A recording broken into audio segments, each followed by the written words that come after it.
इससे पहले हमने देखा कि फंक्शन और रिलेशन क्या होता है। आज का हमारा टॉपिक होगा binary operation. Binary operation on a set क्या होता है। इससे पहले जो लास्ट वीडियो में हमने फंक्शन के बारे में पढ़ा था, थोड़ा सा उसको रिकॉल कर लेते हैं। फंक्शन क्या था? Let A and B be any two non empty sets. Let f be a relation from A to B, then we say f is a function from a to b if each element of a is related to a unique element of b under f। हमने कहा था कि function एक relation होता है और relation एक rule होता है जो एक एलिमेंट को बी के एलिमेंट से जोड़े। तो फंक्शन को भी हम समझ सकते हैं एक रूल जो ए के एलिमेंट को बी के एलिमेंट से जोड़े, लेकिन किस तरह जोड़े? ईच एलिमेंट ऑफ ए का हर एक एलिमेंट बी के unique single exactly one element के साथ रिलेट हो। ये लास्ट वीडियो आप देख लेना, ऊपर आई का ऑप्शन है, उस पर क्लिक करके जो कार्ड है उसमें रिलेशन और फंक्शन की वीडियोस आप पहले देख लें, फिर आप इस वीडियो के ऊपर आए। इसके बाद हमने ये इसकी डेफिनेशन फंक्शन की ये निकाली कि फंक्शन को हम सोच सकते हैं क्या? Function from the set A to the set B can be thought as a rule. हम सोच सकते हैं फंक्शन को एक ऐसा रूल है जो ए के हर एलिमेंट को, which relates each element of A के हर एक एलिमेंट को बी के यूनिक एलिमेंट के साथ रिलेट करता है। उसके बाद हमने कुछ एग्जांपल्स देखी थी, तो ये मैंने थोड़ा रिकॉल करा दिया। तो आज हमारा टॉपिक है बाइनरी ऑपरेशन। अब देखते हैं बाइनरी ऑपरेशन की डेफिनेशन क्या है।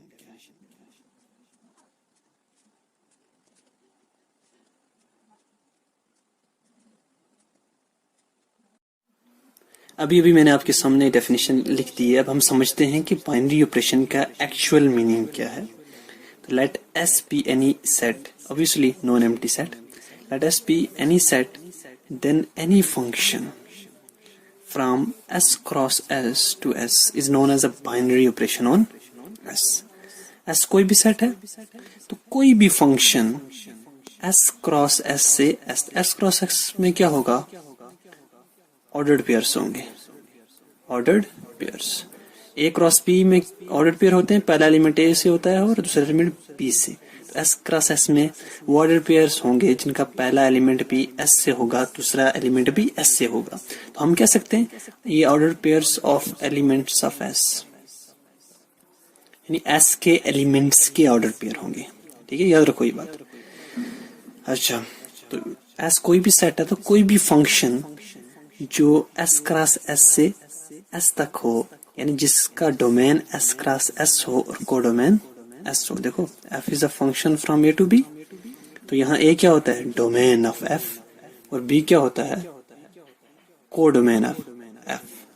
तो यहाँ पर फंक्शन एस क्रॉस एस से एस तक है, तो एस क्रॉस एस उसका डोमेन हो गया और एस आ गया उसका कोडोमेन।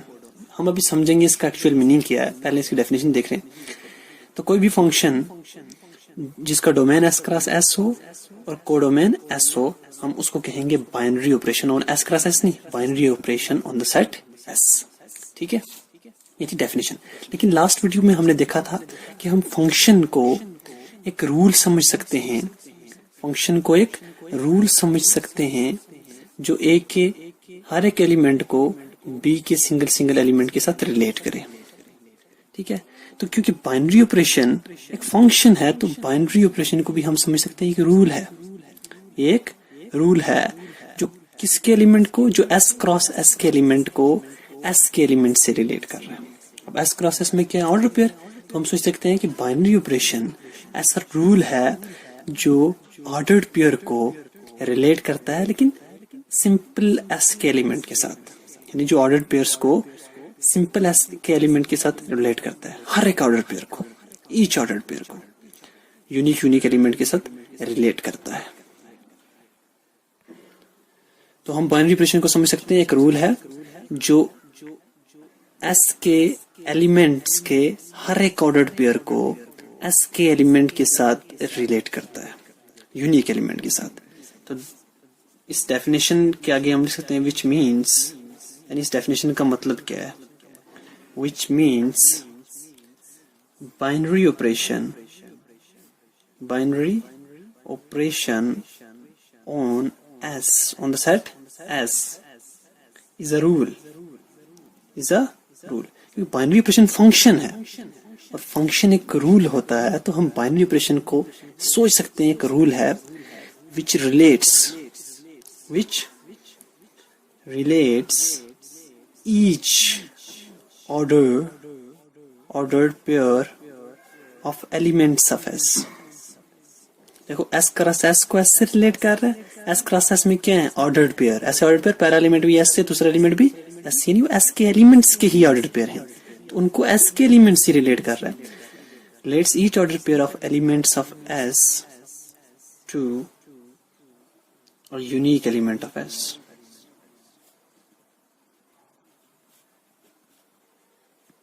ठीक है, जो हर एक ऑर्डर्ड पेयर को S के यूनिक एलिमेंट के साथ रिलेट कर रहा है। फॉर एग्जांपल S के अंदर ये अगर एलिमेंट है A B C D E F वगैरह वगैरह, तो इनके ऑर्डर्ड पेयर, यानी जो मान लो A B है, A B को रिलेट कर रहा है इन्हीं में से किसी के साथ।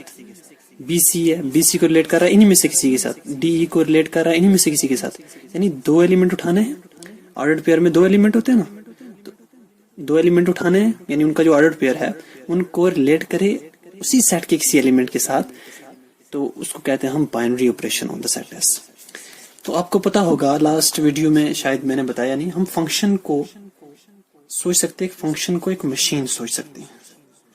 फंक्शन को सोच सकते हैं एक मशीन, जिसमें हम एक इनपुट डालते हैं। फॉर एग्जाम्पल ये फंक्शन है हमारे पास, फ्रॉम A to B, यहाँ x है y है, तो ये x को रिलेट कर रहा है y के साथ, तो इसका इनपुट क्या होगा? x, और आउटपुट y। यानी फंक्शन एक मशीन है। जब हमने उसको x दिया तो उसने बदले में हमें क्या दिया? y, यानी x को y के साथ रिलेट कराया। क्योंकि बाइनरी ऑपरेशन एक फंक्शन है, तो हम बाइनरी ऑपरेशन को समझ सकते हैं कि मशीन है। बाइनरी ऑपरेशन को समझ सकते हैं एक मशीन है। लेकिन इनपुट क्या होगा? क्योंकि ये ऑर्डर्ड पेयर्स को रिलेट कर रहा है, तो इनपुट होगा ऑर्डर्ड पेयर, यानी इनपुट होगा ordered pair of elements of S। कोई भी सेट जो आप लोगे set, ordered pair of elements of S। तो आउटपुट क्या दे रहा है? वापस दे रहा है खाली एलिमेंट ऑफ S।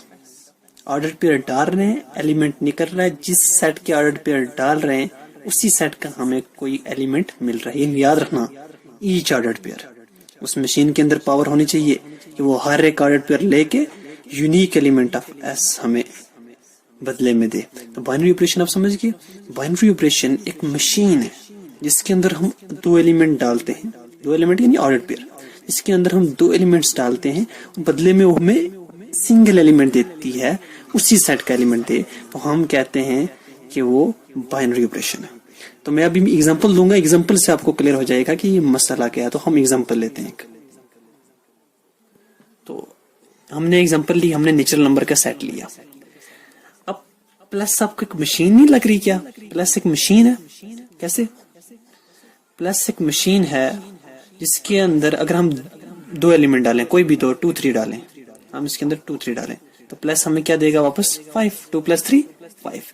तो प्लस एक मशीन है जो ऑर्डर्ड पेयर ले रही है यहाँ से, और हमें एक सिंगल एलिमेंट दे रही है, वो सिंगल एलिमेंट भी इसी सेट का है। देखिए 3 4 लें तो 7 वापस इसी सेट में आएगा, 5 8 लें तो 13 वापस इसी सेट के अंदर आएगा। तो प्लस एक मशीन है जो क्या कर रही है? ऑर्डर्ड पेयर को, यानी दो एलिमेंट ले रही है और हमें एक सिंगल एलिमेंट दे रही है इसी सेट का। और ये हर एक एलिमेंट के लिए ऐसा ही होगा, जो मर्जी आप उठा लें यहाँ से पेयर, तो सिंगल एलिमेंट देगा उसी सेट का। तो बाइनरी ऑपरेशन भी क्या होता है? बाइनरी ऑपरेशन भी एक मशीन होती है जिसके अंदर हम दो एलिमेंट डालते हैं और उसी सेट का हमें सिंगल एलिमेंट देती है। तो प्लस को हम सोच सकते हैं, तो हम प्लस को एक मशीन सोच सकते हैं। तो बाइनरी ऑपरेशन भी क्या होता है? बाइनरी ऑपरेशन भी एक मशीन होती है जिसमें हम दो एलिमेंट डालते हैं और उसी सेट का एक सिंगल एलिमेंट मिलता है। तो प्लस एक बाइनरी ऑपरेशन है, बिल्कुल। Plus is a binary operation on the set of natural numbers. अब माइनस देखो आप, माइनस बाइनरी ऑपरेशन है या नहीं? तो माइनस एक मशीन तो है। हम कोई दो 3 2 उठाऊं, अगर मैं 3 2 उठाऊं तो मुझे वापस 1 देगी, और 1 इसी सेट के अंदर है। लेकिन अगर मैं 2 3 ले लूं तो -1 देगी। 2 - 3 -1, -1 इस सेट के अंदर नहीं है। तो ये एक मशीन तो है कि जिसमें हम दो एलिमेंट डाल रहे हैं और नए एलिमेंट हमें दे रही है, लेकिन कभी कभी उसी सेट का एलिमेंट देती है और कभी कभी उस सेट का एलिमेंट नहीं देती। यानी कभी 1 आ रहा है, 1 नेचुरल नंबर है, लेकिन -1 नेचुरल नंबर नहीं है, तो ये बाइनरी ऑपरेशन नहीं होगा। बाइनरी ऑपरेशन वो होगा जब हम दो एलिमेंट डालें तो जो आगे एलिमेंट मिले वो उसी सेट का मिलना चाहिए। तो यहाँ में 2 3 डाला लेकिन -1 आया, -1 नेचुरल नंबर नहीं है, तो minus is not a binary operation on the set of natural numbers. तो उसी तरह मल्टीप्लाई बिल्कुल होगा बाइनरी ऑपरेशन, क्योंकि 2 एलिमेंट लेंगे, मल्टीप्लाई करेंगे तो वापस से एक नेचुरल नंबर मिलेगा। उसी तरह डिवाइड नेचुरल नंबर, डिवाइड जो है वो बाइनरी ऑपरेशन नहीं होगा। क्यों नहीं होगा? देखो डिवाइड में बता देता हूं।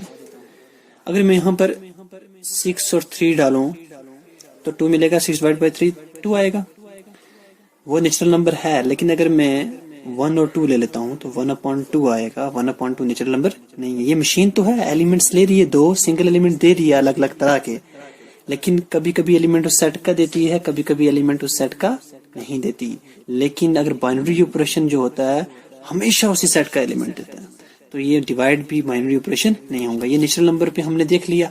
इसी तरह आप रेशनल नंबर्स पे देख सकते हो। प्लस जो है इंटीजर्स पे देखते हैं,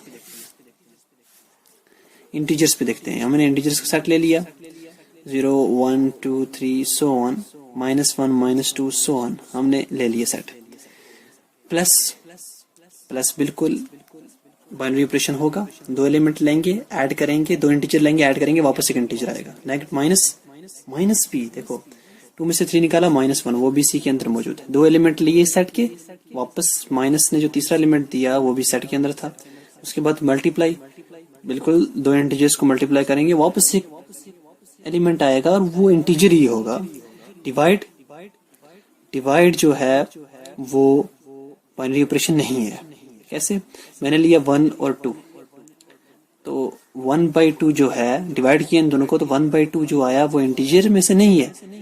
1/2 नॉन इंटीजर बस यही होते हैं, 1 2 0 1 2 3 सो ऑन, -1 -2 -3 सो ऑन। इनके अलावा कोई इंटीजर नहीं होता। ठीक है, तो इंटीजर्स के ऊपर देखते हैं। इसी तरीके से आप रेशनल नंबर्स के ऊपर चेक कर सकते हैं और रियल नंबर के ऊपर भी चेक कर सकते हैं। सेम रेशनल नंबर जो है एडिशन में, सब्ट्रैक्शन में, मल्टीप्लिकेशन में होगा, लेकिन डिवीजन के अंदर बाइनरी ऑपरेशन नहीं होगा, वगैरह वगैरह। ये आप खुद चेक कर सकते हैं। तो नेक्स्ट वीडियो में हम ग्रुप्स के बारे में डिस्कस करेंगे, ग्रुप क्या होता है।